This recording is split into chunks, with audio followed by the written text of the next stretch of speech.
Dünyada ən çox xalça ixrac edən və toxuyan 5 ölkə. Bu dəfə ardıcıllığı tərsinə yox, düzünə qaydada verəcəyik. Çünki hər ölkənin özünə məxsus xüsusiyyəti var. Çünki Azərbaycanda xalçaçılığa meyil həmişə çoxdur və elə bir ev olmaz ki, bizim evlərdə qəbul olmasın. Ya süni, ya əllə toxunan. Beləliklə, birinci yer Hindistandır. Hindistan dünya istehsalının 35-40% arasını verir. Və əllə toxulan xalçaların ixracı isə 1 milyard 400 milyon dollar arasındadır ki, bu da sürətlə inkişaf edir. İkinci yer İran.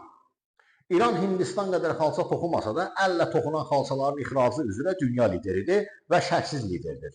Hər il İranda 3 milyon kvadrat metrdən çox xalça toxunur.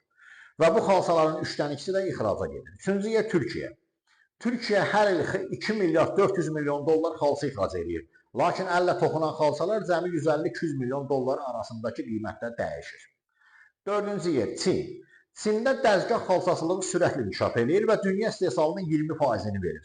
Lakin əllə toxunan xalçalar o qədər də çox deyil, sadəcə daxili bazarı razı salmaq üçün istifadə edilir.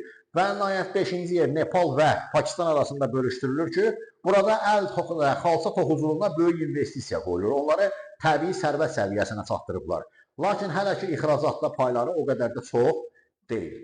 Avropada ən çox xalça istehsal edir və ixrac edən dövlət isə Belçikadır və xalça toxuma dəzgahlarının da ən böyük ixracatçısıdır.